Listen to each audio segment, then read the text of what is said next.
Good afternoon. Welcome to our live stream. Today, our topic is working conditions. So like work environment more, I would have to say. So what is like at the place that you work at? We will learn vocabulary for different places and offices. We will brainstorm all kinds of different topics. I have idioms, I think phrasal verbs. I'm not sure. Lots of polls, lots of fun things. We have a very interactive lesson today, as always. I am Jen, as you can see, floating underneath my screen, or as floating at the bottom of my screen here. I am here on YouTube every Wednesday at this time to offer you the second half of a lesson that I typically have on Instagram. And so, yeah, so welcome to this lesson. Hopefully, welcome to our community. I see that there are a lot of people, like 85% of the people that click on videos on these live streams after 30 minutes are still here. So if all of those people followed and came regularly, just imagine how good your English would be. Hey, Alessio. Hello, Serena. Welcome to everyone who's joining now. I'm going to go ahead and get rid of this banner that's floating around. And I hope that by next week, I wanted to share with you, because I'm slowly trying to make my little studio here actually be a studio. So I have these lights. TD. So I'm trying to get very professional. I wanted to do this before our lesson today, but I am a low-tech gal, and this is going to take me 24 hours to put together. I opened the box, looked at all the individual parts, and thought, you don't have the patience for this today. So hopefully by next week, we will have something other than white on white. And yeah, maybe it'll look a little bit better. Hello, Lorena, darling. Hello, Karina. Hello, Mohammed. Hello, Yuki. Hello to everyone who is here. Let's get started. I will throw up our first poll for today. Let me move myself over to the right. Walloo. Okay, that's not working. See, we're starting out really well. There we go. All right, here we go. Hey, Michaela, darling, glad you can make it today. Lorena, I think that you and Michaela, I want to say, wrote me like 2 weeks ago or so in our live streams, like in the comments section. I have not gotten to it. I was actually in Italy on the weekend. We had a long weekend in Tuscany. We took Vespas and rode all through the beautiful Monticello, I think it's called. It was so amazing. I love Tuscany. For me, it's just, you look at it there and it just feels like paradise. I'm not a religious person, but that's kind of what I think heaven would look like. So yeah. Anyway, so I've been really busy. I have a long weekend this weekend, but I will have more time and I will get back to your comments. Yeah, you live near Florence? No way. Cool. We were, okay, I don't know the name of it. What is the city where you can look onto Florence? I think that it's also with an F. They have a basilica there, really big basilica, and you have this lookout onto Florence. Anyway, I was there. Not in Florence, but I was close to there. So maybe that's actually where you live. Maybe we walked past each other on the streets. Tuscany's my dream. Oh, darling, I get it. Karina, you got to get to Tuscany if you can. It's so... Pisala. I think so. I think that it was there. I think so. Is that where you live? How funny would that be? Love Tuscany. Absolutely. Okay, so guys, sorry, a little digression here. And this weekend we're leaving very early tomorrow, and we're taking a train to an area in Bavaria, so in southern Germany. We're going to a lake called Tegernsee. It's also so incredibly beautiful. I hope to be able to create something with it. I took a lot of photos in Italy and I wanted to create something with that, but I have all of these ideas and I run out of time. Anyway, but this was long explanation to say I have not forgotten about your homework, and I didn't give homework last week because I knew I wouldn't have time to correct it. We were with family and you know how that is. So I tried to like work as little as possible and spend time with them. So, but this weekend, my dude's going to be climbing and I'll have nothing better to do than to like answer comments. So right away. Anyway, hey, Atoka, darling, you want to visit Italy too? You definitely have to. It's so beautiful, especially Tuscany. Yes. Awesome. Did you eat? Okay. What is that? Panina alla porchetta. Is panina alla porchetta, is that when they take pizza dough and make little balls and then you have a cheese and a ham and you kind of put it together? Is that what that is? Because I did eat that. No problem. Thank you, Lorena, for your patience. No, I live in the countryside, Mugello. Maybe you know Autodome. If you, we were in Vicchio. That's not far from you, right? I think that we were really close to each other. We were outside of Vicchio, and I think that there is a place where motorcycles, I think, race that's not too far away. So, oh my gosh. Philadelphia, I think so. Philadelphia. I don't know what that has to do with anything, but okay, well, thank you, dear. Anyway, so yes, on to our lesson. Sorry, a little digression here, but you know, that's kind of how these things work. Our poll question for today is this. It's our first question of the day, so you've not missed anything. And Michaela, let me know if that's what that is. Pizza dough with some cheese, and then you put a ham on it. Is that what that is? Because I did have that. And maybe we even went to, yeah. I can't believe it. I live in Barbanol next time. No way. Oh my gosh. Well, I don't know where that is, but there is I think it's in Vicchio, a big restaurant. I think it's in Vicchio. A big restaurant, really like you go upstairs and you enter a patio area, and then they have a big stove inside near Vicchio. Oh my gosh, that's so cool. Okay, well, next time that I go there, we have to meet. That's so cool. I think that is Piadina. Okay, so not that then. Okay, well, I didn't have that. I had lardo. I love lardo. So I had lardo for the first time. And I had ravioli. Yuki, you're gonna love this. You have to Google this. This is so amazing.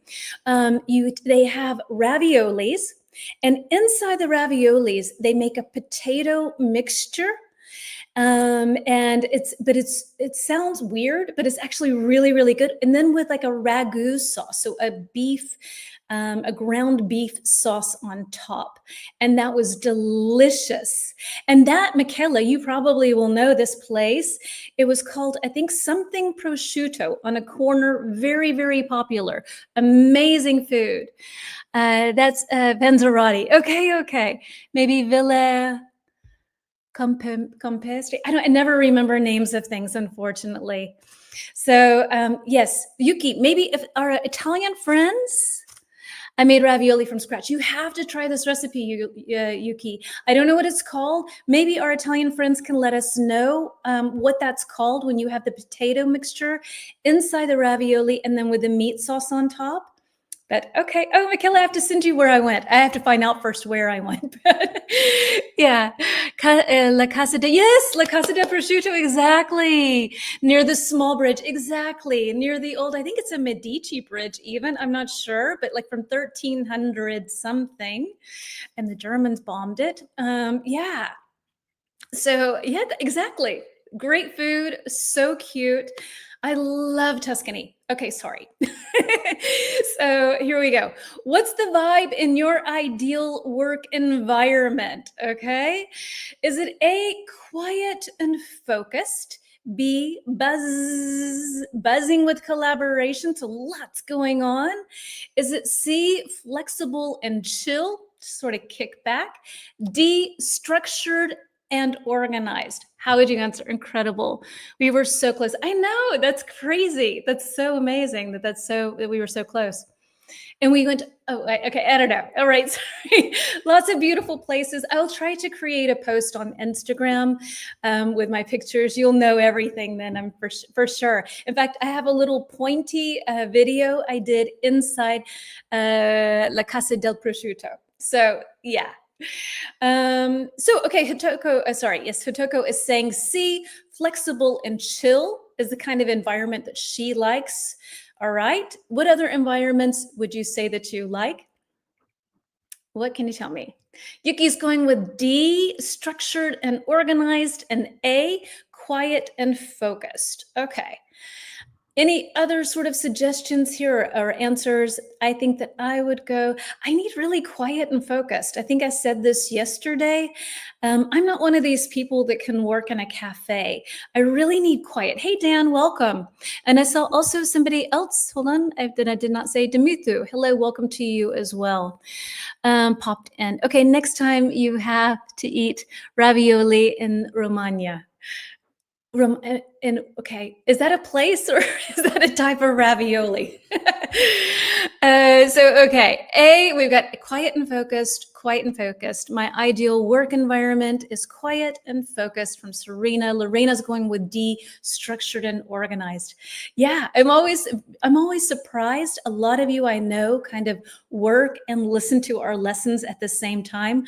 I would never be able to do that. I admire you that you have this talent to be able to do that, because myself, hello, because I needed to be really quiet. Things. Why is that not?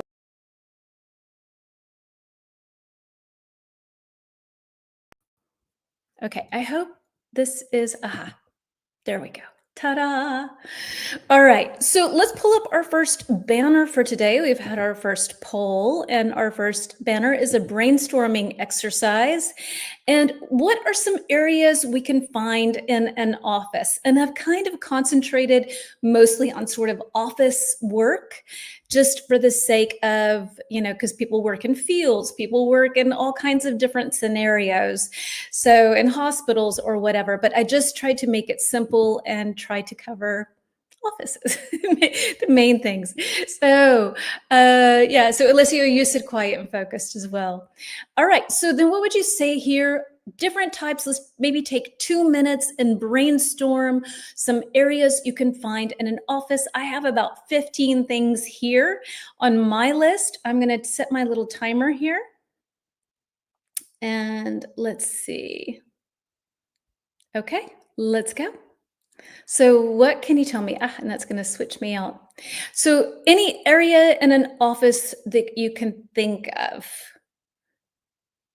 An area in an office, anything that you can think of. And I'll have a little sip of coffee while you are getting to writing. So reception area, break room, good ones, super. Okay, so reception area, the place where people receive guests who want to sign in and to meet with people, and the break room where you take a break. So very clear. So far, you have not guessed. Yes, reception is on my list. Meeting rooms, definitely meeting rooms or conference rooms. You can also say same. Yeah. Dan is saying, I like to work in an environment that practices empathy, respect, motivating each other. Yeah, that's nice. That's good. If you have to spend so much of your life at work, then it really feels like you just want to be able to be in an area that is a happy environment. I think a lot of people work in areas where it's toxic and it's not kind and it's competitive. And if you spend so much of your life there, then I wish that for everyone. Lorena, server room, that's a cool one. I don't have that on my list. Meeting room, reception, food court. Okay, if it's like, Google, if you work at Google, maybe. The boss's office, exactly. It's got its own little area. All right, what else can you give me? Coffee room, executive room, smoking area, okay? And cafeteria, good one. Okay, cafeteria, a good word. So so far there's a lot. We still have some areas to go through. What is that? Smoking room, printing room. Okay, good one. And excuse me. So you could say also copy room is also another option. A copy room, a printing area, all of those. Smoking. Do people still smoke? Storage. Yeah, definitely. Okay. So I'm going to pull up a slide with some other words. What have we got? Conference hall. Conference and hall or conference hall. I don't know what that is. Conference room. Hey, Omar. Welcome. Okay. So let's see. Oops. Alessia, you have a couple extra to add. Let me go back and grab your comments. Okay, here we go. Thank you. Romagna, Emilia Romagna is a region. Thank you. Tuscany is a region. Too. They are close. I wonder if I've been in that. I know I sound so uneducated. I'm so sorry. But Emilia Romagna, is that where Venice is and where Ravenna and San Marino and that area, Lake Garda, maybe, or Bologna, because those are all areas I've been in. I think that I've been there. I'm sorry. Restrooms, co-worker space, prayer room. All right. Yes, maybe somebody has a prayer room at an office. Meeting room. Super. Okay, guys. So I'm going to pull up a slide with a couple of extra vocab words. They're pretty straightforward, pretty easy, I think, but still better something new than not, I think. So let me put over here, myself here. Ta-da. Oh, wait, hold on. Let me see. Or, nope, that's not good. Let's do that. Okay. Vocabulary. So we have reception, which many of you already guessed. Then we have cubicle, which nobody said. We have a hallway or a corridor, a kitchenette, and a lobby. And I find this very difficult to read. Please give me some feedback. So receiving area, good one. Co-working space, aha, good, all right. Changing room, yeah, perhaps you need to change to get into a uniform or so. Totally, Yuki. Okay. Our definitions, I'm going to read them over here because I find that impossible to read. Please give me some feedback. If it's good, you can see it okay. If not, then I will read this twice. So here we go.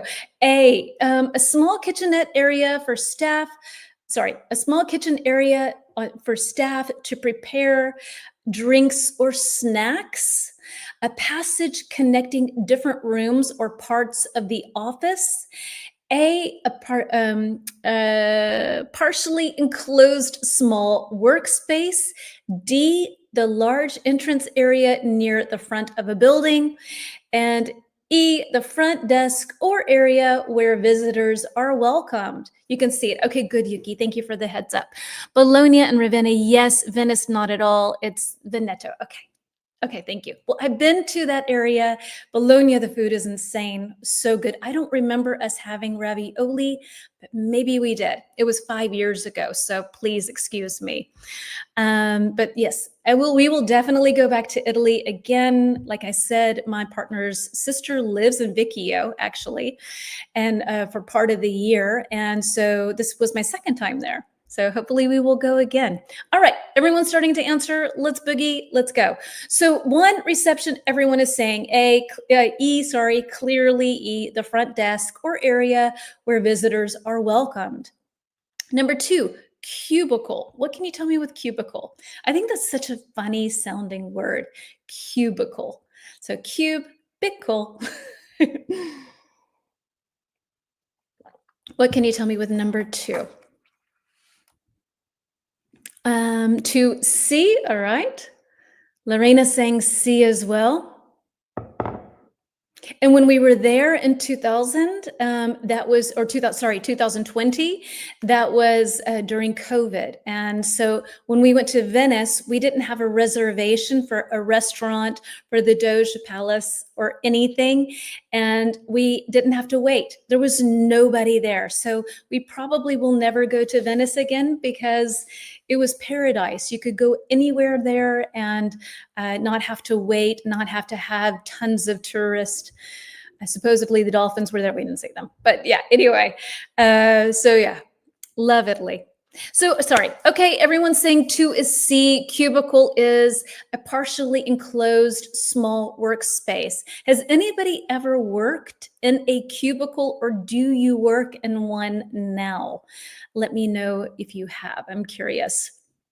I've never worked in a cubicle. No, I don't think so. I've had my own office. I've worked a lot from home, but yeah, not a cubicle. Okay, thank you for keeping me on track. 3B, exactly. So we've got hallway or corridor.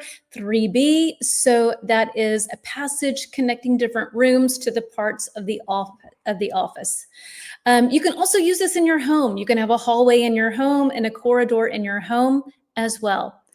Number four, what have we got for number four for kitchenette? Another word that I think is really cute to say. So, kitchenette. I don't know why. I just think it sounds sweet. Like, oh, yes, let's meet in the kitchenette.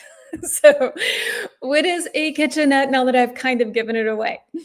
What can you tell me? Number four. Yeah, you work in a cubicle. Okay. Let's see. I thought you worked primarily from home. So 4A, okay. So Dan's going with A, Yuki's going with A, Lorena's going with A. Okay, Alessio as well. All right. So 4A, a small kitchen area for staff to prepare drinks or snacks. Exactly. So a kitchenette. So you can have that just a little tiny area. Usually there's no oven. You might have a little bit of a stove, you might have a microwave. It's just a tiny little area for a kitchen and not like a complete setup, smaller fridge and that kind of thing. And last but not least, we have a lobby, which is clearly D. So the large entrance area near the front of a building. So yeah. So, and I think I wanted to use both of these words, lobby and reception, because they're kind of linked together. But if you think of reception as this smaller area where you speak to someone, and lobby as something more grand or grander. I always book a hotel room with a kitchenette. Yeah, super, exactly, Yuki. Yeah, when you were in Thailand, you had a kitchenette as well, so that you were able to cook. Yeah, just 1 day a week working in a cubicle. Okay, I bet. So, how do you like working in a cubicle? We also have a kitchenette in our office. Ta-da! Okay, good. Okay, cool. So those are a couple of, I hope, new vocabulary words. If not, then okay, a little bit of refresher. Here's our next banner question. Moving on. Describe the things that happen in a toxic work environment. What can you tell me? What are some things that happen in a toxic work environment? I hope none of you has ever experienced that, a toxic work environment. But what kinds of things happen? And maybe you've seen it in movies. Maybe you can imagine what for you would be a toxic work environment. Yeah. What can you tell me? See how we're doing. We have 16 people here. Hello to everyone who's here who's kind of quiet. It's fine, no problem. I know that I was just thinking about this today, how sometimes we have a lot more people here than are actually commenting, which is wonderful. That's totally fine. I totally get it. And I know in particular, I'm not going to say the name to protect privacy, but I know one of our students watched for a long time and then eventually kind of got the courage to start writing. And so if you are one of these people who's kind of in the shadows right now, trying to figure out if you want to say something or not, here, come make a bunch of mistakes with me. This is not about being perfect. Nobody's perfect here. We're just here to communicate and practice English and talk about a variety of topics. So what have we got? Non-healthy competition. Yes, that can be horrible. The live is lagging a bit. Is it lagging for other people as well? Please, thank you, Mohammed, for the heads up. Please let me know. Gossiping, for sure. You agree with Omar? Okay. I wonder if I'm on the wrong Wi-Fi signal thing. Let me check this really quickly. I'm not sure what's going to happen. I don't know. I'm so sorry. I'm not sure. I hope that I'm on the right. Let's see. What am I on? Aha, yes. Let me try to switch this.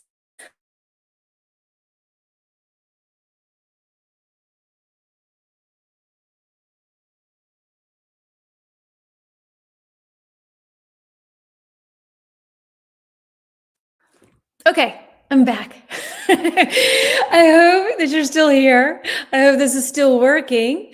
Yeah. All right. Anyway, so I hope this works better. And now I'm on a different network. Let's see. Keep me posted if it's lagging. Thank you for the heads up. Sorry about that.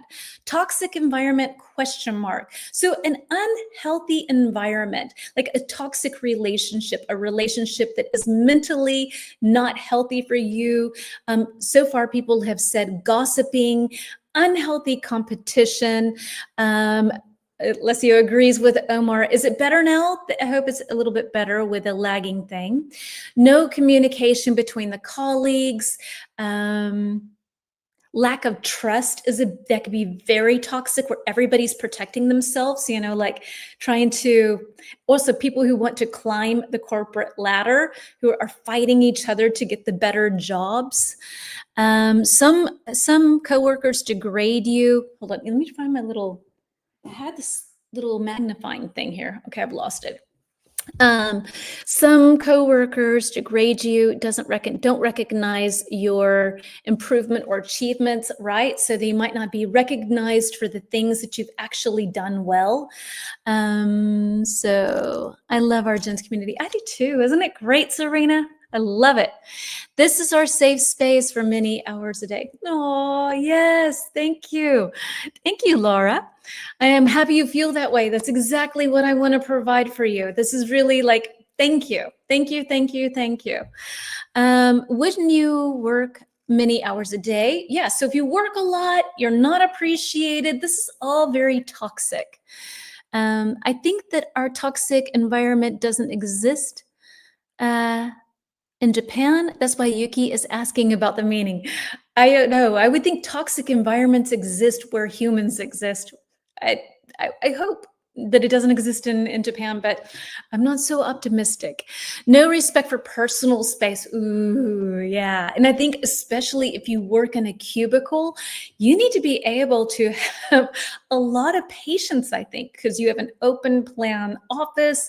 Everyone can hear everyone. And if you have somebody who likes to do this when they're nervous, ooh, then that can be really annoying. So you have to be very respectful of people's personal space and their need to have what they need. And now it's fine. Oh, good, good, good. Crab mentality. What is a crab mentality? Can you explain that, please? Envying. Ah, cool. Hey, Renita, I didn't know you were here. Bullying of coworkers. Okay, so I guess it does exist in Japan. Lack of trust and culture of blame. Ooh, the blame game. When people play the blame game. So it's cute because it's kind of rhymes, but it's also something that people say. The blame game, which I think is pretty obvious what it means. I'll pop it up. The blame game. All right, some people play it. Mobbing. And Lorena, this is a super one. This is a mistake that a lot of Germans make as well when they speak English. So thank you very much for making this. So mobbing doesn't really exist in this sense. You would say bullying. Mobbing is more like for the mob. Or a mob, an angry crowd.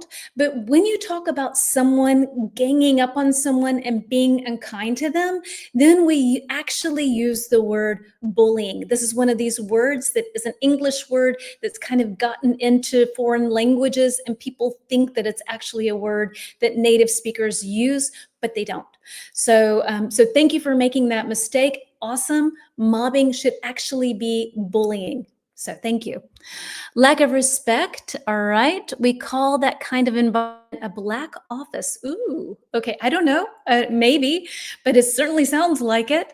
What does blame game mean? So blame game is like when you're constantly like blaming others. They're saying that they did something wrong. The project didn't work because they didn't turn in the documents on time, or that they are trying to sabotage you or something. When everybody else is at fault, it's never your responsibility. You play the blame game. I hope that helps. Crab mentality is someone keeps dragging you down instead of celebrating your achievements. Ooh, thank you for sharing that with me. I'm going to pop yours up because I like that. I just did not know it. So, okay. Thank you very much, Dan. Crab mentality is someone who keeps dragging you down instead of pushing you up. All right. Or black company, this is a big problem in Japan now. Is that because it's so competitive, or why is that a problem now, Yuki? Thank you. I got it now. Sue. Thank you, Lorena. Harassment. Yes, exactly. Kind of goes into the same thing as bullying. People don't use that word so much anymore because bullying has kind of become this blanket statement. But yes, for sure, it can be sexual harassment or other kinds of harassment. Maybe it's Japanglish. No, maybe not. Maybe I just don't know it. Okay, so okay, I thought that was a metaphor, meaning it could be. I don't know. I don't know everything. So yeah, this is why I like our lessons.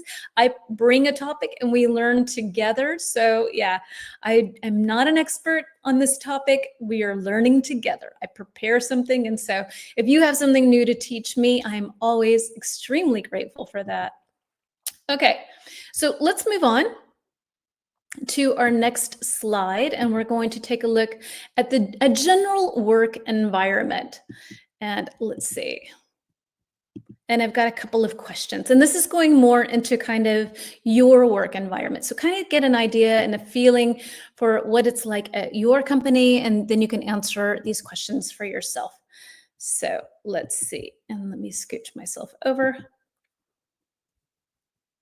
Okay. So, so how would you describe the current culture at your workplace? Number one, how would you describe it? What would you say that it's like? Harassment by boss. Yes. Okay. So how would you describe the current, and I'm trying to, hold on one second. I'm going to grab my little magnifying thingy so I don't have to come so close to the camera. One second. All right. So, ta-da. Oh, that works. Oh, that's good. This is so pathetic, but I am going to get a magnifying glass, which will be even more pathetic, but I don't care. All right, here we go. So it's funny, in Italy, we use the English word mobbing to talk about bullying at work. Thank you for your explanation. Same in Germany. I have no idea where that came from, but that's a similar mistake that Germans make in English, where they use that word instead. Another one, maybe this is the same in Italy, where a lot of Germans make the mistake of calling their boss their chef. Do you do that in Italy as well? Because for us, a chef is a cook, somebody who cooks very well, in fact. So I want a chef. I don't want a boss. I want a chef. So let's see. I do kind of have one. Peter's kind of a good cook. So let's see. Too much working over time. I am so sorry. I was busy watching the strawberry moon. Ooh, beautiful. Yes, enjoy. Hi, Peter. Exactly. So, okay. So what's the work situation like at your office? Would you say that it's toxic? Would you say that it's a kind environment? I think, Omar, I think that it was you who said that how important it is, or maybe it was Dan. I think it was Dan who said how important it was for them to be able to work in an environment where people are kind and supportive of each other. So maybe you can let me know what that's like for you at your company. All right, let's see. In Italy, a chef is a cook. Okay, good. So that's not one that y'all mix up. We have a comfortable environment, helps to work, but still there is an unhealthy competition as well. And that's why I mentioned it above. Okay, got it. Yeah, because you need to find the balance, I guess, between having competition, because you want employees to want to do a better job and to want to succeed, but you don't want them like cutting each other's throat to be able to do it, right? So there's something in between. I think that's a difficult thing to get in balance. So sexual harassment in the office could also be a thing. Everyone has to work hard, especially if you want to get a promotion. Okay, but that's probably fair, I guess. I don't know. I would think in a company, the ones who deserve it should get it.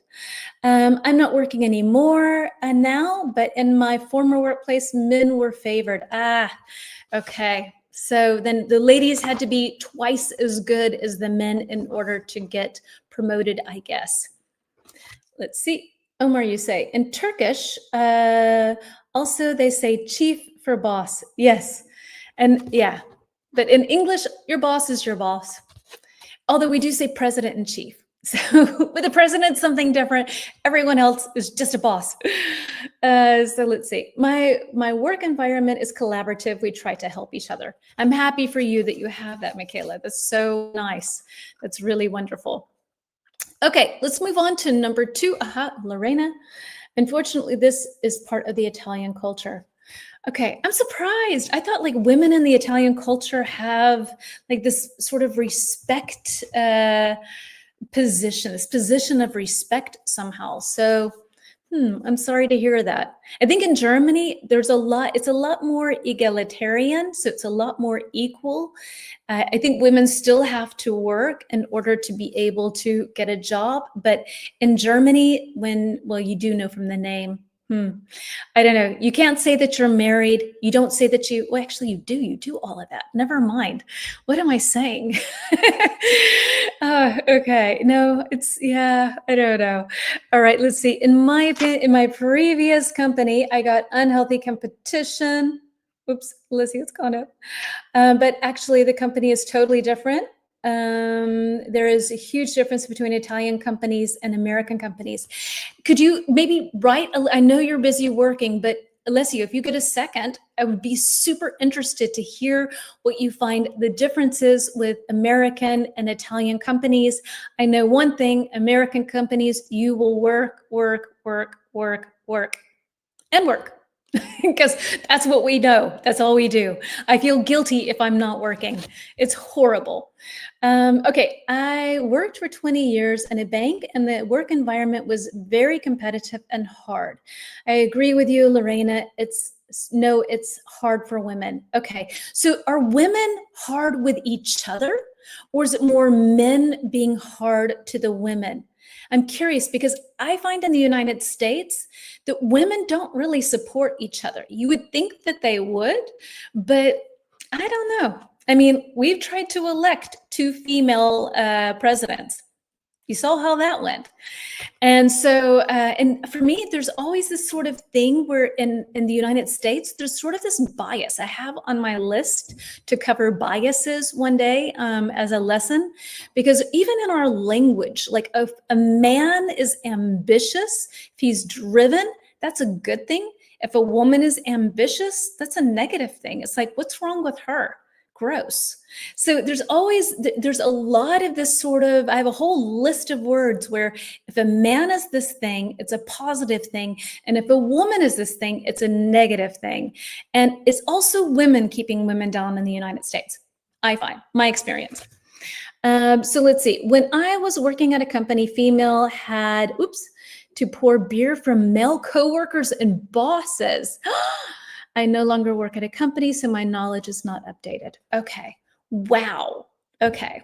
So much for making the coffee. You're pouring beer. Okay. Wow. Okay, let's move on to number two. Do you prefer working independently or as a part of a team, and why? Okay, so do you prefer working on your own independently or more in a collaborative effort in a team, and why? Oh, sorry, let me get my little thing here. Men are much too ambitious and want to be the ones in power. Okay, I prefer working alone, maybe because I'm an introvert, but working with a team, is efficient and rational, especially in reaching the company's vision. Thank you, Dan. Alessio, American reward people that work really hard and let them grow. Italian company, they don't care. It's a matter of mentality. Okay, interesting.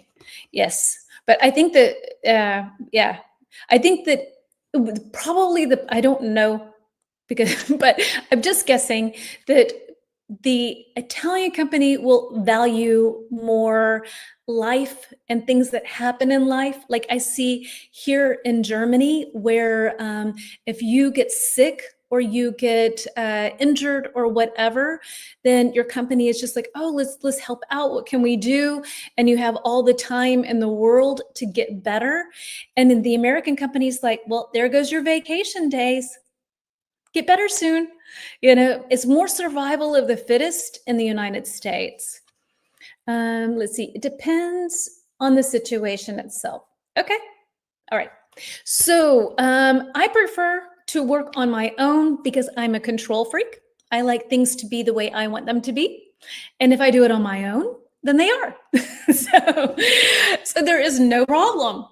Yeah, I don't like working in a team. I am definitely not a team player. And in fact, every collaboration pretty much I've ever done with anyone, I'm like, okay, so here's the script. This is how we're going to do it. This is how it needs to be filmed. I'm a massive control freak.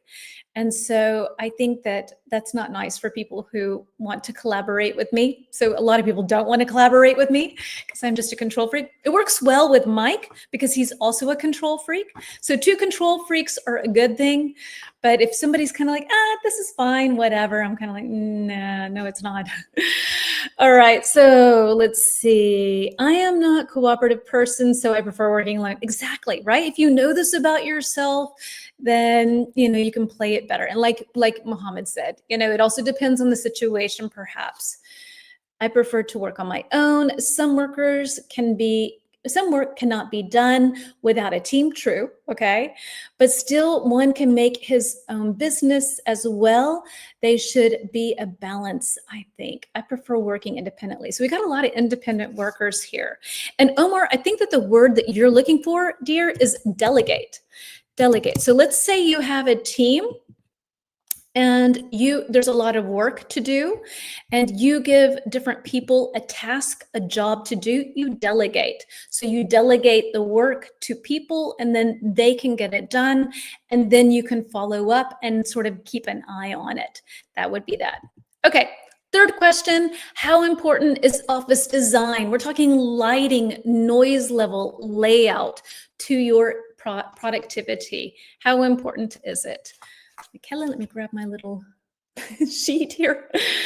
I prefer working as part of a team, okay? Because the exposure to different viewpoints helps develop new skills. Hey, Renata, darling. We're talking about work, you're a specialist, work environments. We're on number 3. How important is office design, lighting, noise level, layout to your productivity? I guess it's very important to have a beautiful ambiance in an office because it helps, or it has an effect on our emotions. Definitely. I think like working in a beautiful environment or a nice, well-designed, well-lit environment can do wonders to productivity. Of course, not every job can have that kind of situation, but I think offices, they can be a little less officey. They can be a little more beautiful, perhaps, and maybe that will help morale at the office. Okay, so let's see, Lorena, what have you got to say? For me, the office design, especially lights, are of the utmost importance, and possibly a view onto the nature. Yeah, definitely. And a lot of times offices have these fluorescent lights, which is like inhumane. It's like being interrogated, I think. I don't know why many offices don't understand the importance of having an environment for their employees that is, soft light, warm light, not blue light, not harsh, so that you feel sort of like you're in the sun, even when you're not, psychologically somehow. So let's see. Hello, Radka. I think, hold on, I'm trying to read here. Aspen. I think that I know you from Instagram. How to migrate Germany, ma'am, please answer me. I don't know, dear. I have no idea. Not the person I know. Office design is very important for my productivity. I prefer to work in my own office and not in an open space, for example. Yeah, I would think working in an open space and having a cubicle, it would drive me crazy. I would probably at some point kill someone, or someone would kill me. That's kind of that's the result of what would happen, and just in a nutshell. So I'm still here today and not behind bars because of that. Let's see. So Renata, we built a medical office from scratch and we received an award for it. It's an office, but decorated like a home. Sweetie, you have to send me a link to your office. I'm so curious. That sounds very cool. Yuki is, Dan says, Yuki, is it really happening in your country that the girls or the junior staff has to pour beer? I only saw that in movies or dramas. Dan, to help out Yuki on this, she said she has not worked in an office in a long time. She's not sure if that is the standard today, but back in her day, it was. She had to do that. Me too. Office design plays a huge role. It can boost efficiency and job satisfaction. Definitely. Okay, let's move on to another little poll question. And let's see what I've got for you here. What are we moving on to? Like sticking with productivity, actually, with how you feel when when you feel, what am I saying? When you feel the most productive. All right, here we go. All right. Okay. So, boom, boom, and do. When do you feel the most productive? Early morning. So do we have any 5 a.m. people here? B, midday, so like around lunch. C, late afternoon. Or D, after hours. Woohoo, night owl. What can you tell me? We have huge windows looking out onto a green space. One day a peacock showed up and stuck around for a few weeks. Oh, that's so cool. You're in Florida. Maybe you have alligators that stop by too. Dan, I am not sure about that nowadays, but it was the standard in Japan 20 years ago. Ma'am, I'm just watching your class today, ma'am. I just know you. Nice to meet you. Welcome. Definitely early morning. Okay, so Alessio, are you one of these 5 a.m. people who get up and get going at 5 a.m.? I have to say, for me, the worst time of day is late afternoon. Like often after live streams, like 4 p.m., 5 p.m., my energy just goes boom, and I get tired. I mean, that for me is the worst time, and early morning. I think I start to kick in around midday and then again after hours. So it's kind of two for me, I have to say. We got a lot of early morning people. Okay, Lorena's midday, Michaela's early morning, Dana's early morning, no 6 a.m. Okay, well, that's also very early. There's this whole trend now of people waking up at 5 a.m. and working out and like being super productive. And I get it. I have to say, I can imagine the feeling of it's 8 a.m. and you have worked out, you've had breakfast, you're dressed, you've already written people back from emails and like the sense of accomplishment. But I like my bed too much, I think. I don't know. Let's see. So let's see. For me, early morning is after 9 a.m. Yeah, exactly. I hear you. So let's see. Anytime except early morning at midnight. In the morning, but not too early, not before 8 a.m. At the office, I can work anytime. Hard gardening, definitely early morning. Yes. Okay, cool. So not any night owls. It seems like we don't have any night owls here today. All right. So let's see. Let me move this back here. And where are we headed? We're heading to some idioms. Okay, so I've got a little nice sort of work-related idioms to share with you. And hey, Gracie, dear, not only office requires design, also schools and universities. That's a really, really good point. That schools and universities should be designed in a nice way. I went with my daughter a couple of weeks ago to look at universities, and they are so horrible. I mean, so like, and you have to imagine, this is Germany. This is not Tuscany where the sun is out and it's beautiful. You know, this is Germany where it's gray and it rains. And these buildings are constructed in such a way that it's depressing. It looks like a mental institution, seriously. Okay, so hold on, I'm missing a couple people here. Early in the morning, I prefer to do yoga. Not only in, oh, okay, it was that. Omar, I do not like to link a productivity to a specific time. Fair enough.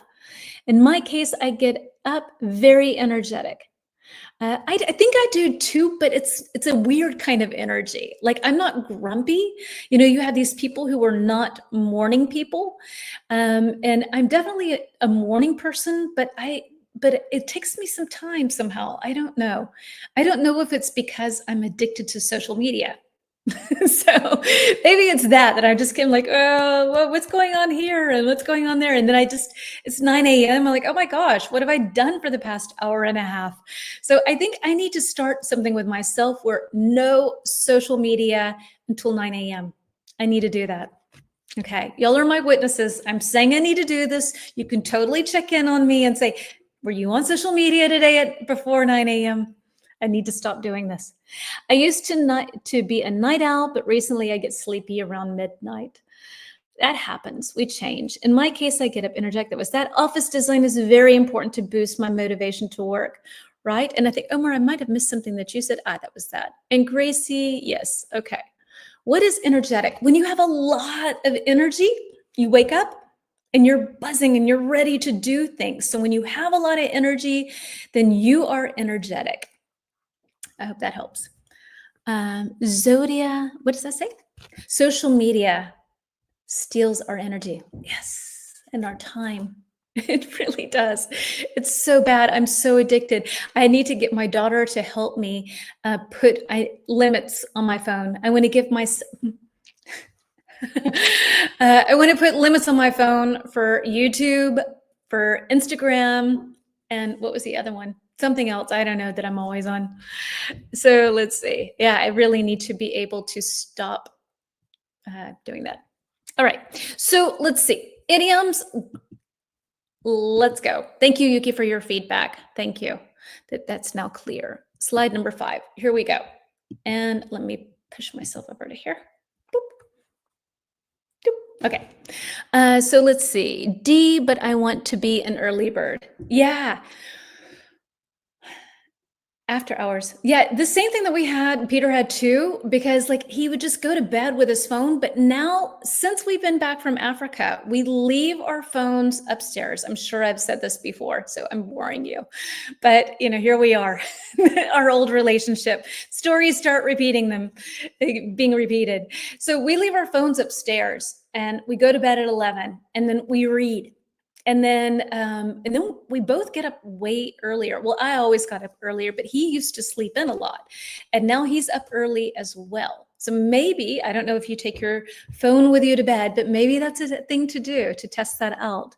When I was young, I used to be a night owl, not now. And these things change over time. It's true. Okay, so idioms, here we go. 1, a dead end job. Okay. 2, on the same page. 3, in the driver's seat. 4, pull your own weight or pull your weight, both, either or. A, to be in control of a situation. B, to agree or understand something in the same way as someone else. C, to do, I have to read this over here, to do your fair share of the work. Or D, a job with no prospects of advancement or improvement. So what would you say works best with a dead end job? What can you tell me? So let's see. My name is Fazil. You adopt me, ma'am. I'm from India. Adopt you. I've got 2 kids. But you can show up here every week and participate in our lessons and stay on point. That would be awesome. Okay, so it's not healthy to sleep next to the phone. Definitely not. Some people turn off the Wi-Fi at night. This slide is blurred, not clear. Really? Is it still not clear? Let me know, please. That's weird. I see it clearly. I don't know. Maybe something's gone strange. 1D. We've got ma'am. Okay, that was that. 1D. Everybody's saying D. There's a book called Smartphone, Dumb Phone, Free Yourself from Screens. That's a magnificent solution to gain distraction, to give up something that is destructive. Thank you, Mohammed, for sharing that. Okay, everyone's saying 1 is D, a dead-end job. D, a job with no prospects of advancement or improvement. Is this blurry? Now it's clear. It might be my internet connection. Okay, maybe when I also lean in, not good, because my camera goes, woo, what's going on? Okay, Now it's fine. Okay, so I'm going to stay away from this and keep my little fuzzy thingy here and try to, ooh, oh, wow, that makes it really big. Okay, so number 2, what can you say? On the same page, which I am sure we have had before. And you know, I like to repeat idioms because if you learn an idiom once, that doesn't mean it's going to be there next week. So it's all about repetition. So Dan is saying 2 is B. Okay, have we got any other B's? Serena's going for B, Yuki B, Michaela B. All right, so 2, on the same page, B, to agree or understand something in the same as someone else. Yeah, and it's great to be on the same page with people, to have that instant connection. And when you're on the same page at work, it makes life so much easier because you know what needs to be done. You all respect the way that it needs to be done, and it works great. Okay, 3, in the driver's seat, to be in the driver's seat. This is what I like because I'm a control freak. So what can you tell me? To be in the driver's seat, what can you tell me works best? So 1 was D, 2 was B. Thank you everyone for all your answers. 1D, sorry, 2B, 3. Dan's going with A. A for Hituka. Yuki A2, question mark. So I guess that's a new one for you. That's cool. Serena A. Okay, so yes, 3 is A, to be in control of a situation, to be in the driver's seat. When you get to make the decisions, when you kind of you plan things and control things, then you are in the driver's seat.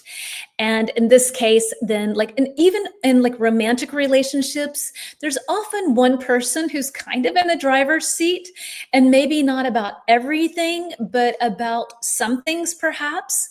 Maybe like when we go on vacation, Peter's often in the driver's seat. When we decide where we're going to eat, I'm often in the driver's seat. So sometimes in a relationship, these things sort of switch around. And at work, you will have typically one person who's really in the driver's seat. Okay, last but not least, to pull your weight. I think we've had this before as well, and that is clearly number 4 is C, to do your fair share of work. So when someone doesn't pull their weight at work, then it's annoying. This is why I work alone. Right? A lot of you tend to work independently, except for I think Michaela, you like to be part of a team. But for those of us who like to work alone, often I think it's because, well, at least it's for me. I can't speak for you. But for me, it's because I know I'm going to pull my own weight. I will do what it takes to make something right. And a lot of people are a little bit more, it'll get done or not, whenever it does. So yeah, anyway. So you can pull your weight or someone doesn't pull their weight. Thank you, Renata, darling, for sharing my Instagram, my YouTube account. Thank you, sweetie. Okay, so let's see what we can do here. Let's move on to a nice little banner. And what have you got to say? Hold on, I can pull that up here like this. 4C, I don't understand the meaning. Aha, okay, let me go back. Thank you very much. 4C, to pull your weight.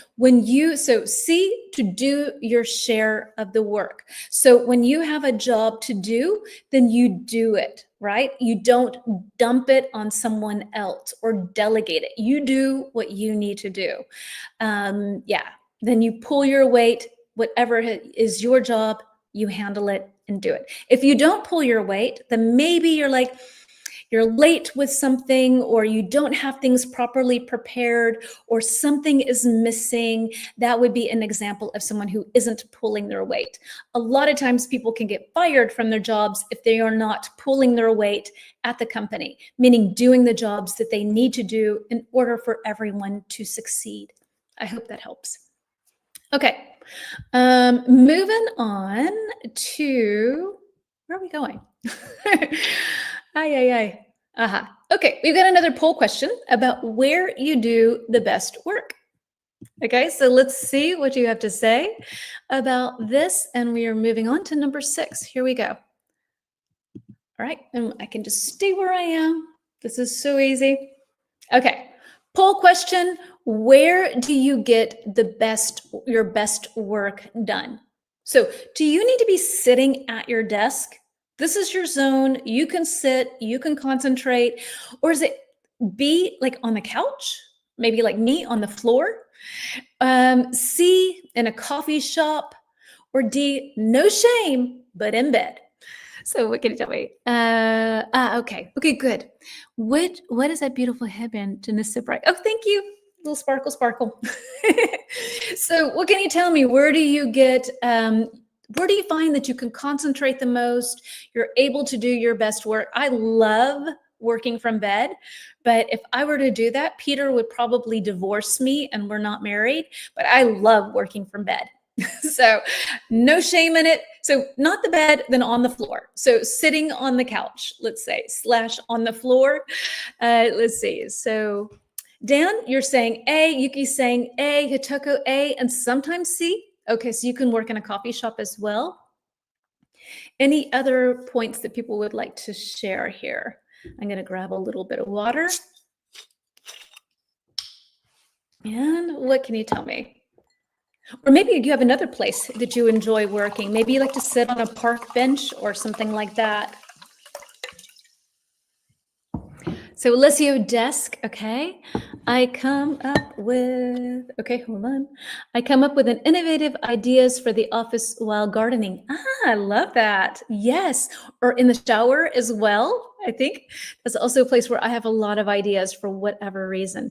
In my dining room, A and D, so office and bed. All right, Lorena, got another friend who likes to kick it in bed and work. Bed for you too, and A. Okay, it depends. I have the ability to do it. A or the dining room table. Okay, so just to kind of a fun little sort of poll question here for us. All right, so let's see. Then where are we headed to next? We are headed to for a banner question, and we've got a little brainstorming activity. And so, what can you tell me? Let's do a 2-minute brainstorm with what kinds of office environments are there. And when I mean by like environment, I mean like, one would be a traditional office as an idea. What can you tell me? Yeah. Yeah. What can you tell me? 2 minutes of ideas of different types of sort of office structures. So Serena, you can work anywhere. Hitoko got the budget for the coffee shops. Yeah. And Japan too. So let's see, A, B, C, and D, and A and B. All right. Thank you guys for sharing. I'm going to move this over to here. Sorry about that. So different types of places where you can have an office space. And nowadays we're a lot more flexible, right? That was like one of the good things that happened with COVID, that we're a lot more flexible about where and how we work. And that's kind of what I'm thinking of here. So Renata, we've got telemedicine. Ooh, is popular since COVID, right? So telemedicine, you can have a therapist, or maybe even a Zoom call therapist. So Zoom calls could be kind of your work environment to a certain extent, I would say. Co-working offices, super, exactly. Co-working, co-sharing, all of these kinds of things, super.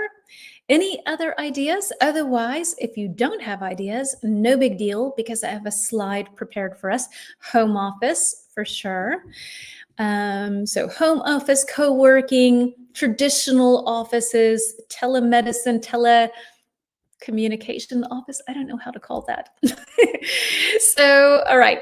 Then I'm going to pull up a slide for us. Let me get rid of our little brainstorming thing. A combination of traditional and advanced, and that's called hybrid. I'll write that. Like when you have a car that does both gasoline and electric, hybrid. And also same thing here. Hybrid is when you have a hybrid work environment. You do both home and you do and you go into a traditional office. Okay, so let's see, remote virtual office. Yes. Okay, so I'm going to pull up some different workspace environments, and let's kind of think about like what are some different ideas. Oops, sorry, remove this. Pardon. And let's think about some pros and cons kind of these different work situations, because it is very interesting that we have a lot of flexibility nowadays to be able to work in a variety of ways. So let's see. So here's this, and I need to move over here, and let's see. Aha.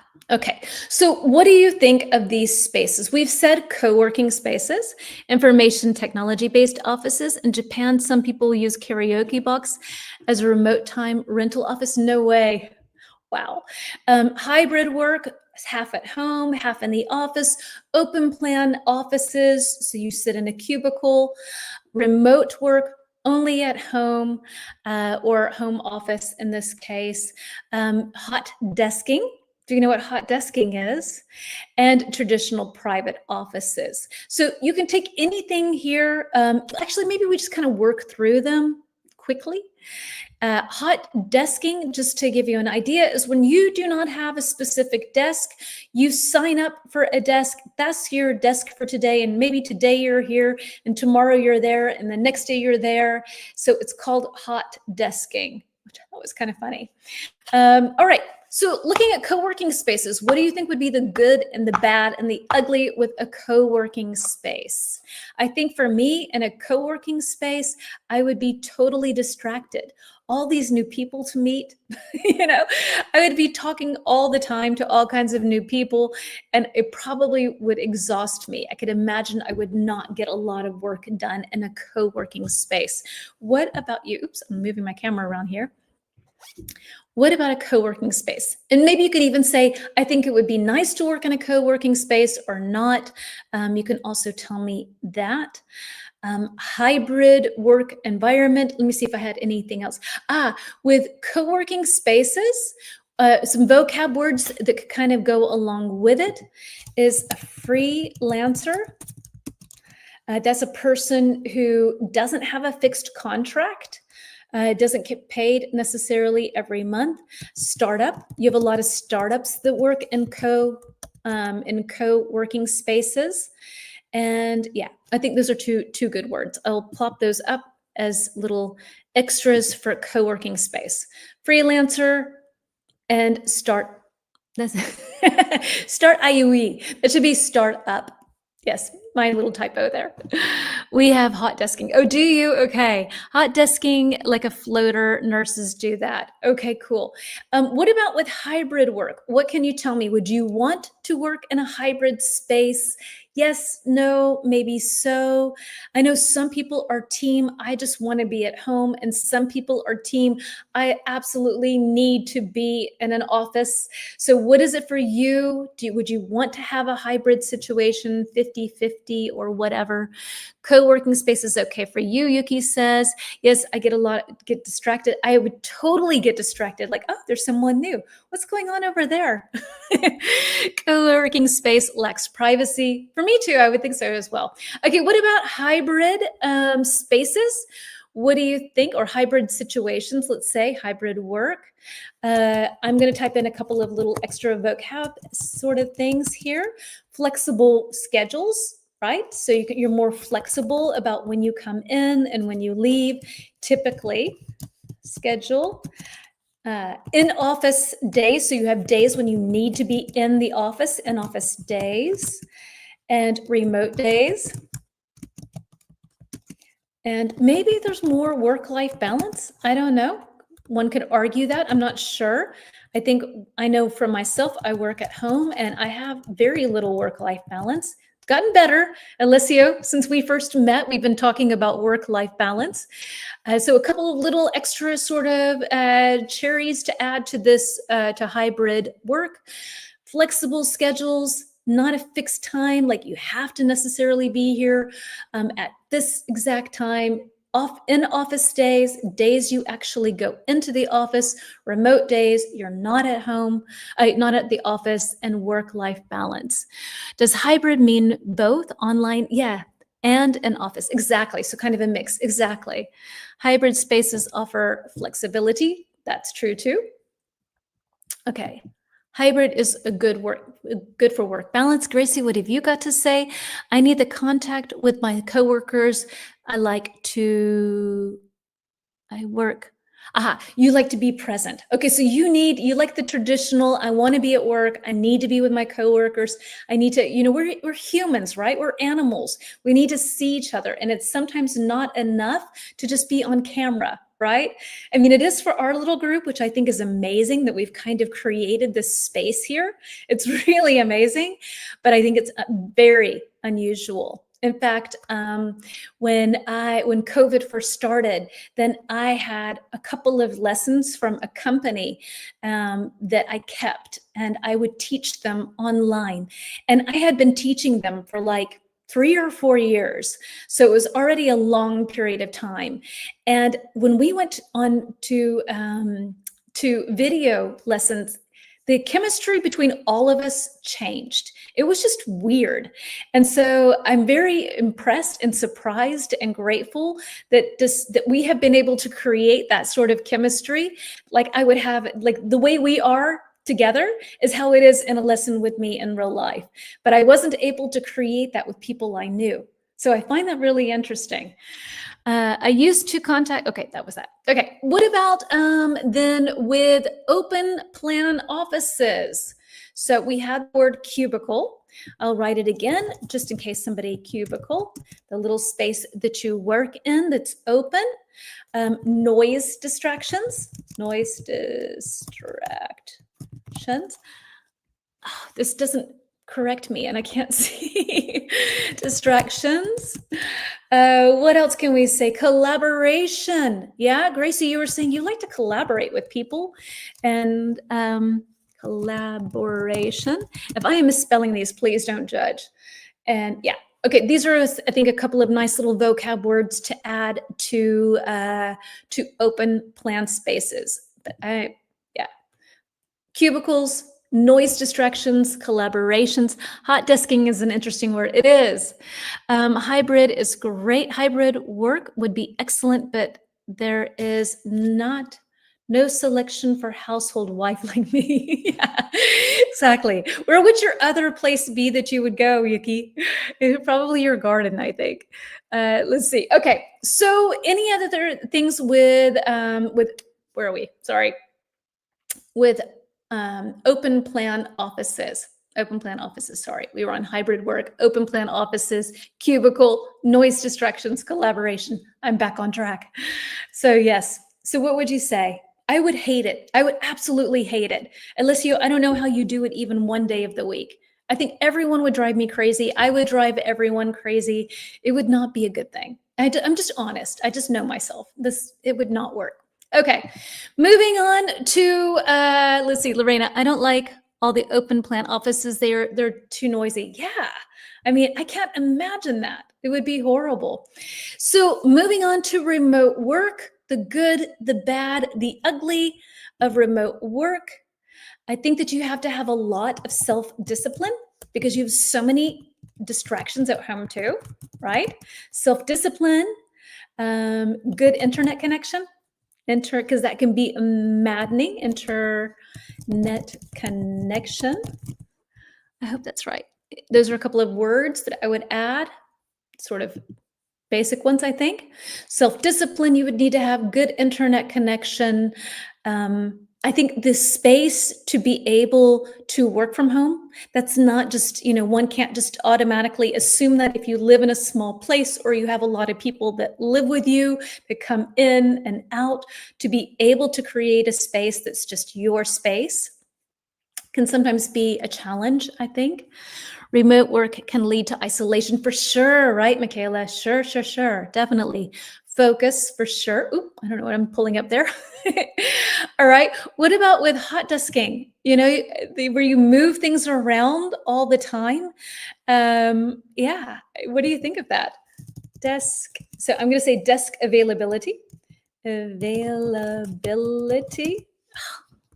Please correct ability. If I'm misspelling these, please don't hold it against me. I can barely see. Ability,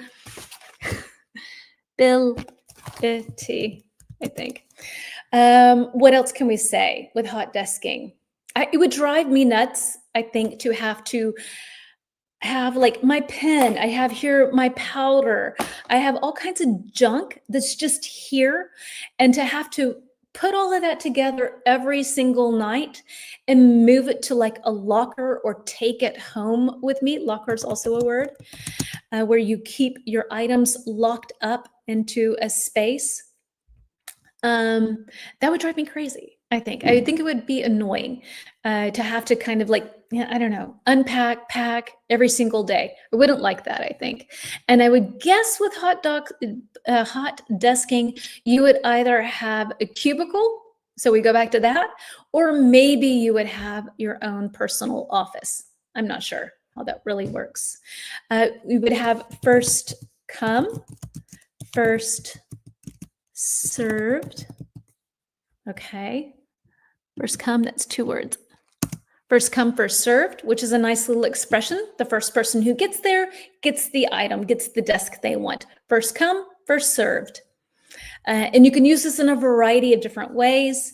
So sometimes in like a restaurant situation, first come, first served, meaning maybe they do not take reservations. So if you get there first, you will get a table. If not, sorry. That's too annoying for me too. Yeah, Yuki, I think so. My son gained weight. He opened the fridge and grabbed something. Hold on. Something to eat every half hour working remotely, right? You have discipline to like to not take snack breaks. I hate hot desking. Yeah, I would not want that. And last but not least, all good. Last but not least, traditional private offices. What can you say? The good, the bad, and the ugly there. Privacy is a nice thing, right? I think it's kind of this nice balance between if you need to be on your own and shut the door, you can. But if you want to be around other people, you can go to the kitchenette or a community area. So having your own private office sounds kind of cushy. You know, hopefully it's a private office with a big window looking onto green, and Renata's office where it feels like a home. I'm just dreaming here for everyone.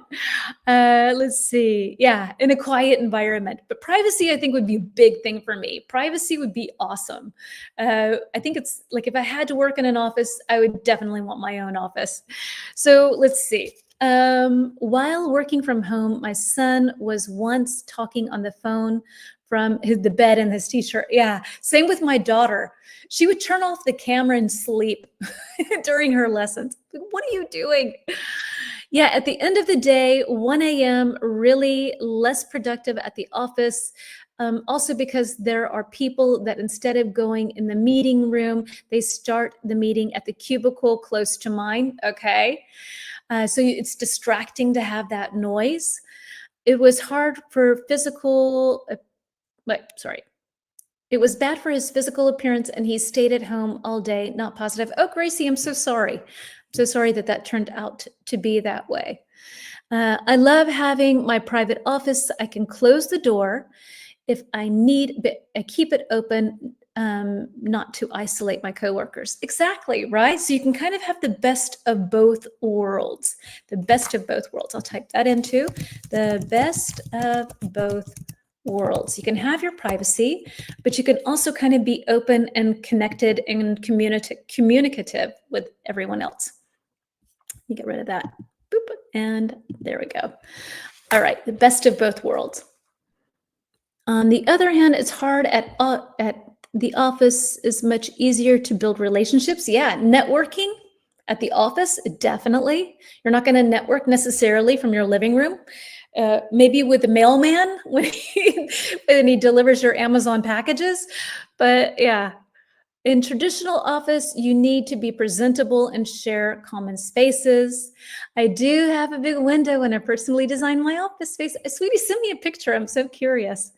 Private office is mostly offered from management positions in Japan. And Yuki, then is it fair to assume that if you are not a manager in a Japanese company, you probably have a cubicle? Let me know. I'm so sorry I have to go. Thank you so much for your listen. Take care, Serena. No stress. Have a great day. Take care. Okay, so moving on to our next point here, and we're moving to another poll question, another little fun poll. And let's see, let me find, oops, our poll. What are we headed to? Aha. And this is kind of nice because what am I doing? Sorry. I clicked on the wrong thing. So let's see. We need number 8. Number 8. And sticking with environment and kind of feeling and that sort of thing, then this works really nicely. So, what's your favorite background noise while working? A, silence. B, music. C, white noise. And that's a nice little vocabulary word. So if anybody knows what white noise is, then let me know. Or Jen's lessons. I had to throw that in. Most employers expect you to go the extra mile. Also, another really, really good idiom. Thank you, Renata. Go the extra mile. Do more than what is expected of you. Definitely. Okay. Thank you for sharing that one. Silence. All right. Silence. Okay. Rafia, awesome that you're still here and participating. Good. Exactly right. Super. Silence. D. Currently doing it. Awesome. For me too, silence. I can't listen to anything. I need perfect, still silence. Done. I get so distracted. Peter will listen to podcasts about like the universe and like investing and like really heavy topics. And I'm like, how do you do that? And he's working away and crunching numbers and doing whatever he does in his work world. And yeah. Ah, Renee, I got a D. Yay. What does white noise mean? Okay, so Gracie, sweetie, white noise is this. When you, hold on. What does white noise mean? Okay. White noise is some people have white noise or have to hear white noise when they sleep, like the sound of ocean waves, or the swirling of a fan, or a vacuum. There's this noise called white noise that is sound, but it's kind of a repetitive, undescriptive noise. Vacuum cleaner, ocean waves, this kind of thing. My sister, she used to have either the fan on, not so much for the air, but because of the noise, or she would have a tape playing where that had the sound of ocean waves because she needed white noise in order to sleep. So I hope that helps. I can look for some other examples of white noise, which really quickly, because those are the only 3 examples of white noise. Let's see what you have to say. So B, I was suffering from insomnia. I turned on white noise. Okay, so then you know what that is. Awesome. Hitoko. Oh, I think I turned. That's why. All right, let's see. Silence and music sometimes. And I'm looking for examples of white noise, and the bot is being slow. Here it goes. So everyday examples, so radio or TV, that for me is not white noise, but evidently that's also some people. Yeah, I mean, I know people, especially in the States, where they will have a TV on during the day, like when they're working and doing something, they're not really listening to it, but they need the comfort of people. And that's a form of white noise. A whirling fan, AC, an air conditioner, vacuum cleaner, hair dryer. What else have they got? A running shower or faucet. You could have white noise of water running. I think that's similar to the ocean, actually. A car or airplane engine sound. Hold on, let me see. So Yuki, if it's in the kitchen, if it's kitchen work, D. Oh, that's nice. A loving part of your creations. If it's topical office work, I need silence. Sometimes I work super late. Renata says, burning the midnight oil, but things need to get done. Another great idiom. Thanks, darling. Burning the midnight oil is when you work very late, until very late at night. Okay, cool. So let's move on. Let me find out where we're headed to next. And let's see where we are. Okay, so where are we headed? We are heading to communication and collaboration at work. Communication and collaboration at work. Oops, sorry. And there we go. And I need to move myself over here. And doop. Aha. Okay. Number one, do you prefer to communicate with coworkers via email, chat, video, or in person? What is your preferred method for communication? Now and actually, like, phone is not even on there. I hate talking on the phone. Like, I have random people calling me, I guess, to get my number from Instagram, and I'm like, why would people call me? Don't call me, why? Anyway, how do you prefer to communicate with coworkers via email, chat, maybe chat, like texting, video, in person, or maybe you like to talk to them via telephone? Sometimes I work super late. That was that. Okay, definitely in person. In person, yes. And it's surprising because, I like doing these lessons, like Gracie, I didn't mean to be unkind with your son, that you were saying that that he ate too much and he gained weight and he was really not doing well. But sometimes when you're reading things in a text, you don't know how serious someone means it. And so somebody can be insulted very quickly in just a text, whereas in person, I think things are understood better to a certain extent. So let's see, definitely in person texting. It depends on the relationship and how much is deep. Like maybe the relationship, the topic, if it's a complicated topic, maybe in person. If it's something light and easy, like yes, no, text, no problem. I guess Omar is what you mean. Okay, number two, what's one thing that would improve communication in your workplace? So what's one thing that would make communication better at your workplace? What can you tell me?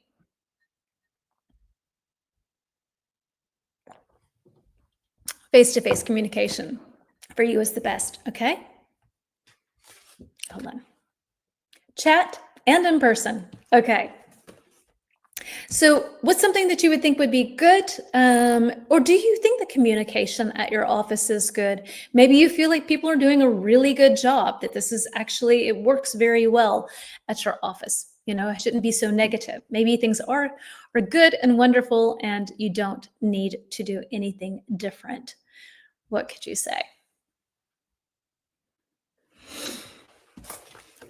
Ooh, Gracie, I like that comment. I can see it actually already. I love to observe body language. Yes, it's so telling. It's so telling. I'm confident.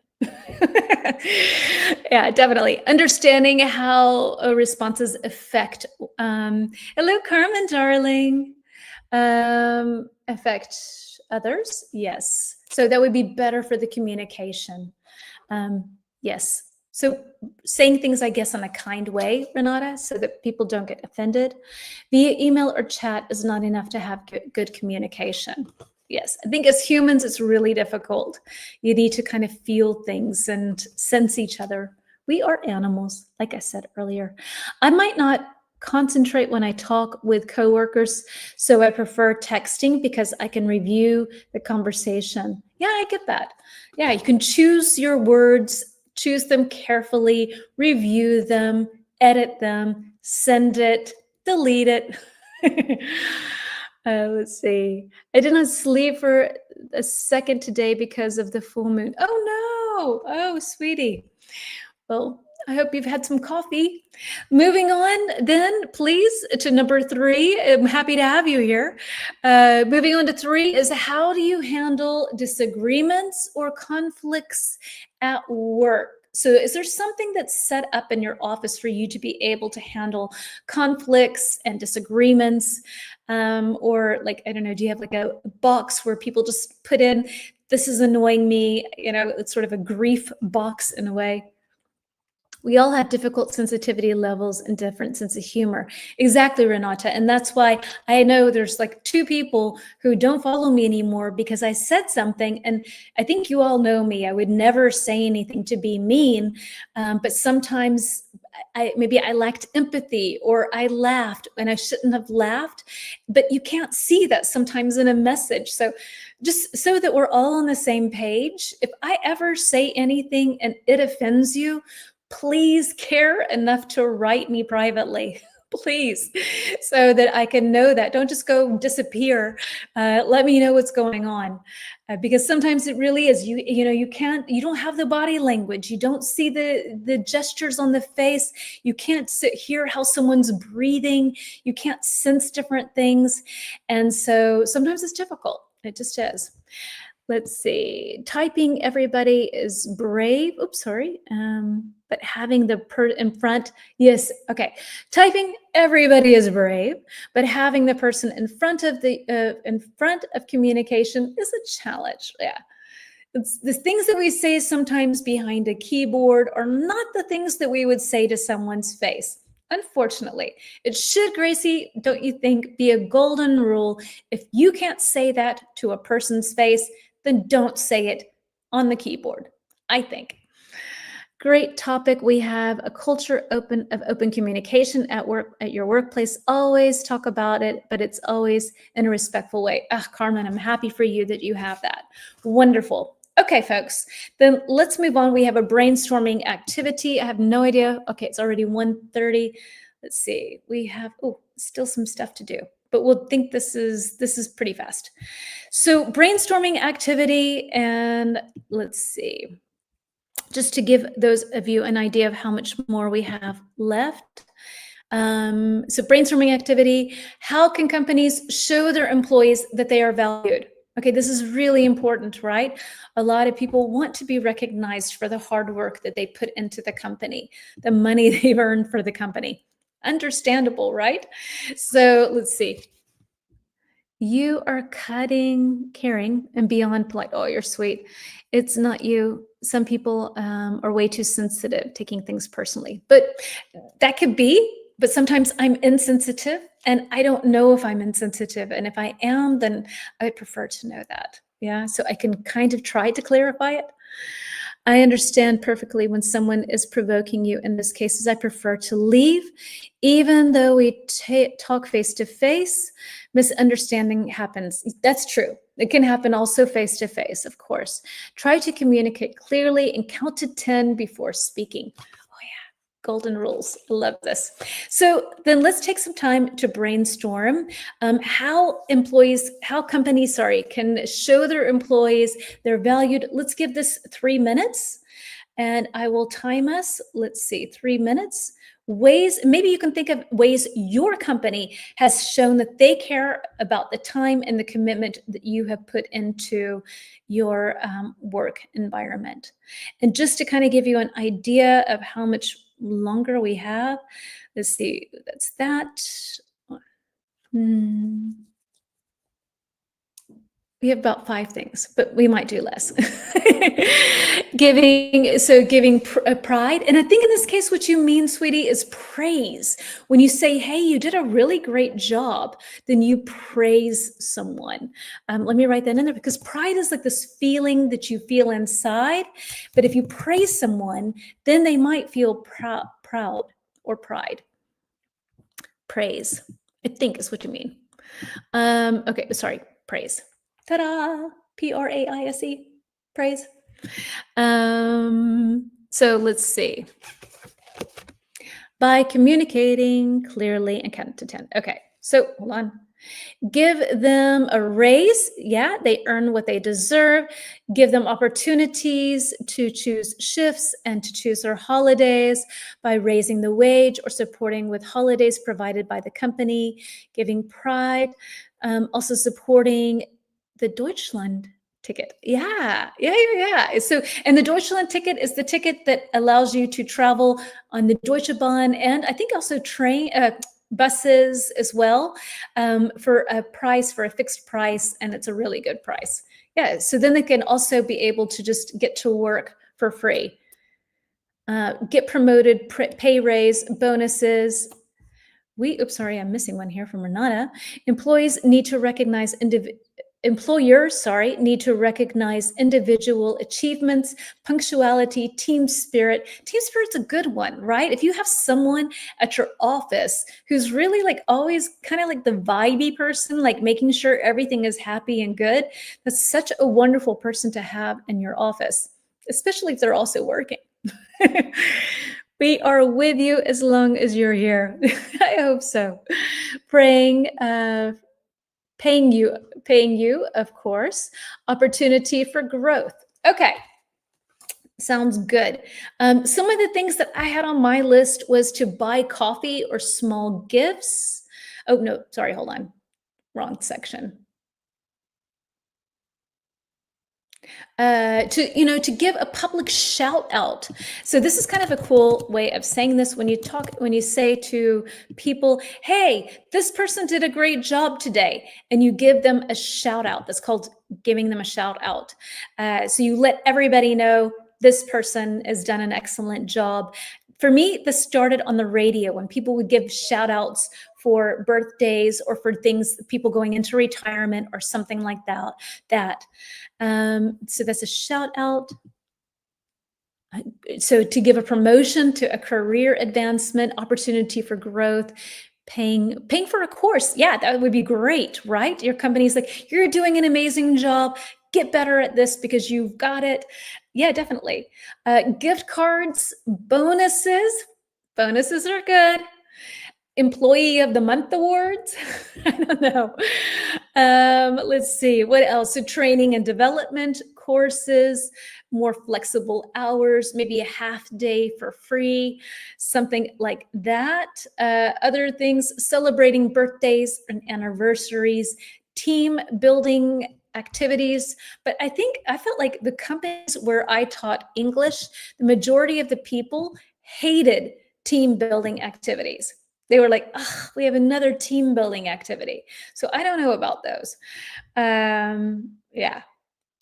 Checking in regularly. Like if your boss comes in, he's like, hey, I know you've been going through a difficult time. How are you doing? I mean, that's so simple, but it's just like, just caring about the people that work for you or being cared about by your employee.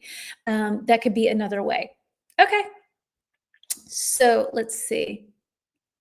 All right, moving on to questions of motivation and morale. Let's see. How is everybody doing? Are you still hanging in there? Are you like ready to I don't know, jump out of the window of your office? I hope not. I hope you're still here. I hope everything's still good. And doop. All right. So these are sort of ways for motivation. This is what we just talked about: verbal and written recognition. I'm getting sleepy. Okay. We celebrate birthdays together with ice cream cake from Baskin Robbins. Rewards and incentives. Incentives are like, if you sell this much, you will get this. My son, he's going to Dubai. He wants to work in real estate, and they give crazy incentives and rewards. If you sell X amount of property, you can get a trip to Bali. Yuki, I feel you. Okay. So let's see. Professional growth and opportunities, like we said, work balance perks, take a day off or so. Culture and community, creating this environment where people feel cared about. Employee involvement, getting them on board, asking for their opinion. Number one, how does your company show their employees they're appreciated? So what can you tell me? Paying for a gym. Oh yeah, I like that. That's very cool too. You have a healthy employee and you paid for their gym. Very cool. Carvel. Oh, I don't know Carvel. So let's see. So paying for a gym. So how does your company show their employees that they're appreciated? Having a monthly dinner. Really? Okay. Wow. Every month. Fun. And so do you go somewhere or do they order food? How does that work?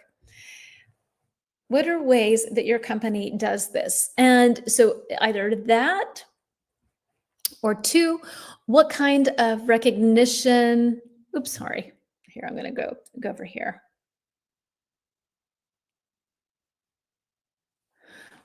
What kind of recognition or feedback is most meaningful to you? So which of these would you like? What does your company do? You can answer either or of these.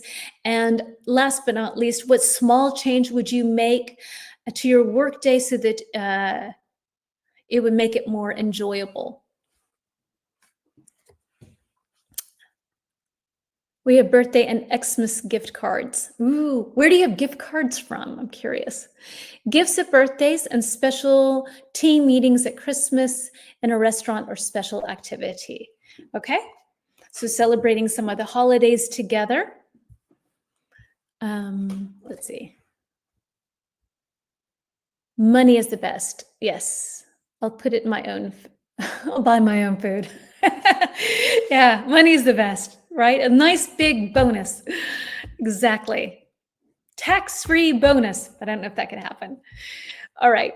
So maybe some of you are answering this, maybe not, but I will slowly continue on. And if this is something that you don't have an answer for right now, and you would like to answer it later on in the comments, feel free to do so. I always love it when you comment. It does take me some time to get back to you, but I will get back to you. I promise. Carmen, number 2, you're saying, if we tell each other what we like about our work, also feedback from customers is nice. Yeah, that's true, right? So that's nice, Carmen, that you have a team where people come and tell each other, hey, you did a good job. You know, you give praise, you praise someone. So we have that word again, praise someone, and then they might feel proud. Oh, wrote it with an umlaut. Praise, praise. When you say nice words to people, then you praise them. Good night, dearie. Okay, Yuki. Good night, darling Yuki. Preloaded American Express cards. No, that's the gift cards you get. Do you need anybody else to work there remotely? That's so cool. Okay, my company, hold on, promotes you and gives you opportunities for growth if you're a good worker. Wonderful. My boss offers a dinner at his house monthly. Wow, that's so personal, Gracie. That's very cool. I like that a lot. That really probably makes you feel very connected to your company because you feel more like family somehow. Wow, very cool. Unfortunately, I have to admit that money is the best recognition. I think I get it. You know, I don't need a new toaster. I don't need, you know, a vacuum cleaner. Money is good. So let's see. I would love to have a microwave. Oh, sorry, Carmen. Our boss doesn't allow it because it's too smelly. Aha, that was number 3 with small change. Okay. So you don't want a microwave in general. You want one for the office so you can heat up food. A day off in nature with games with all the stuff and family. No, staff and family. Sorry, staff and family. Super. Okay, so let's see. Let's move on and let's see. We're going to do this one. So, you know, it sounds like some of you have really amazing bosses. And sometimes we need to do things to get on our boss's good side. You know, we can have be on the boss's good side and they really like us, or be on their bad side and they're like, don't like us. So these are some ways to get on your boss's good side. Here we go. What are some things that people do at work to try to get on their boss's good side? What can you tell me? Things that people do, whether they are right or wrong. Probably a lot of these are wrong, right? If you're trying to get on someone's good side, it's usually kind of a manipulative thing. But what are some things that people do to try to get on their boss's good side?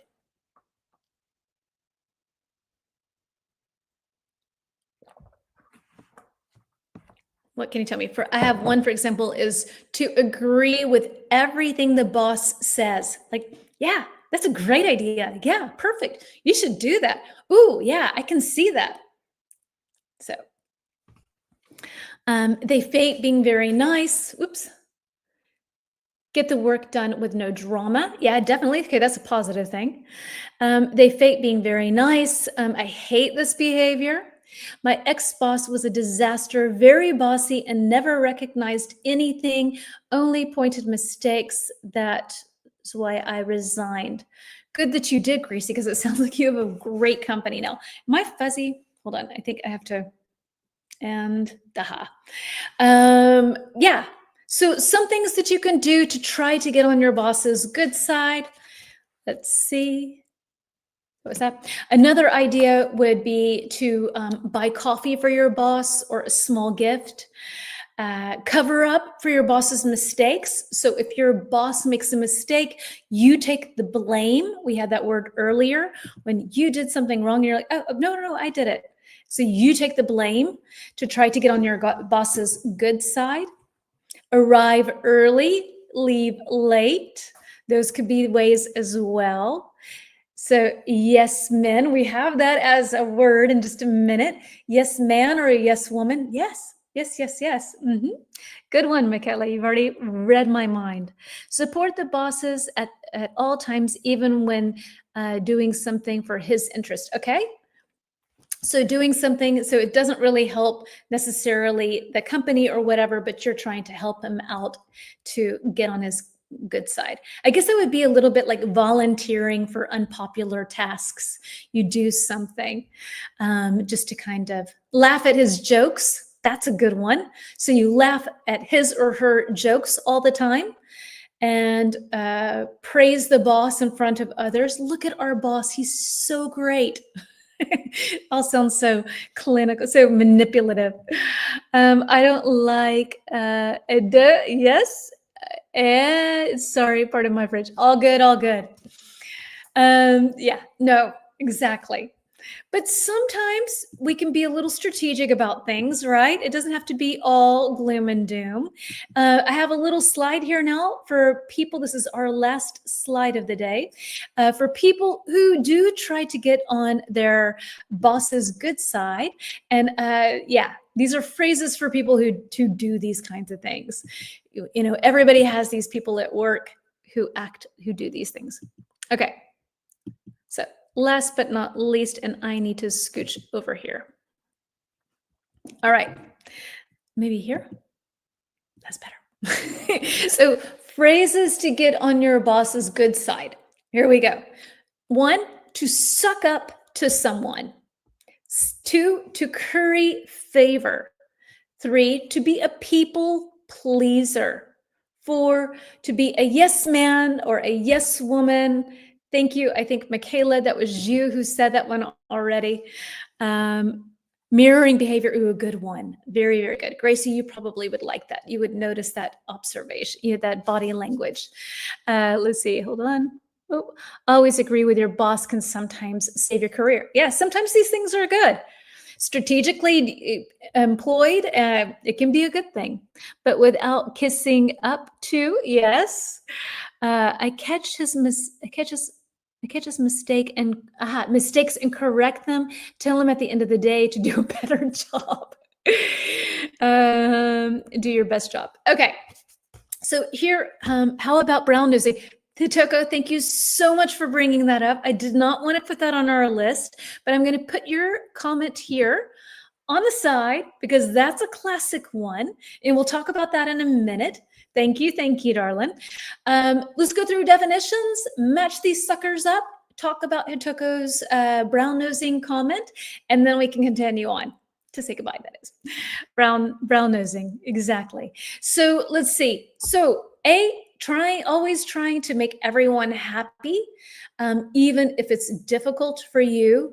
B, saying nice things to someone, empowered to get something. C, always agreeing with your boss to stay on their good side. D, doing nice things or helping to get someone's approval. So which one do you think works best with number 1, to suck up to someone? To suck up, buttercup, suck up to someone. What can you tell me? One is A, B, C, or D. What can you say? And then we'll do brown nosing. To suck up to someone. I'll take a little sip of water.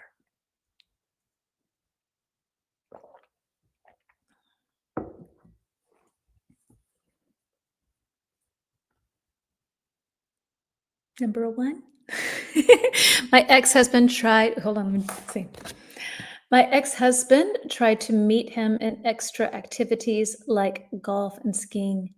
Ah, so he would try to meet up with him to go golfing or skiing, which is not a bad idea, right? To try to get your way in, not during work hours, but in leisure time. Smart of your ex-husband. That's, I think. I don't know if I'd want to spend my time with my boss that way, but if you are trying to play the game, then that would be good. Alessio saying one is B, which is absolutely correct. Thank you, Alessio. Number one, to suck up to someone is B. Saying nice things to someone and power to get something. He's such a suck up. You can even call a person a suck up. Such a suck up.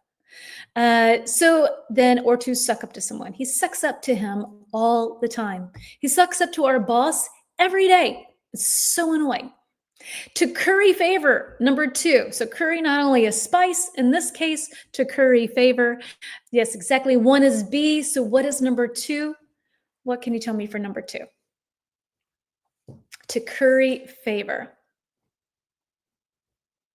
Number two, curry favor. I have to sit here properly. I have now a new chair. It's actually not a chair, it's a bench. Years ago, Peter bought me this bench. It was my first thing that belonged in his apartment. I'll show you. It's actually a skateboard. So they took a skateboard and you could pick out fabric and put it on there. So you can see, woo, and put legs on it. So now I have a new chair instead of that other little tiny one. As a little thing while we're waiting for answers to come in. And still no answers. So my show and tell did not work. Two, thank you, Alessio. D, you are absolutely correct. To curry favor is D. To doing nice things or helping to get someone's approval. Exactly. Two is D. Super. Number three, to be a people pleaser. Such a people pleaser. I think a lot of people are a people pleaser. I think I can be a people pleaser too. One was B. You're absolutely right, Karina. And number three, to be a people pleaser. Three is A for sure. Always trying to make everyone happy, even if it's difficult for you. I think I'm a people pleaser. I'm kind of a people pleaser. Yeah. Last but not least, four is C, which is, I was thinking of curry favor. Curry flavor, exactly.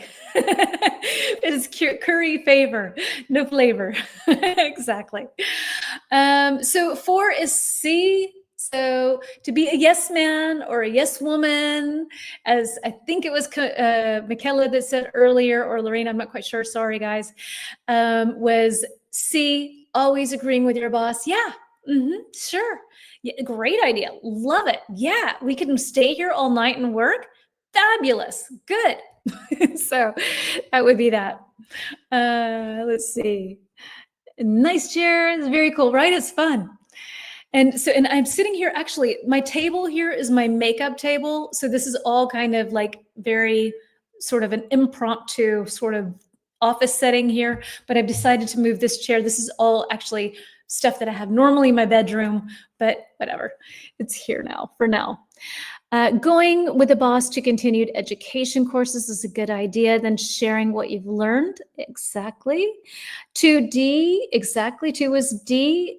And last but not least, 4 was C, to agree with everything your boss has to say. Yes, Gracie, 3 was A.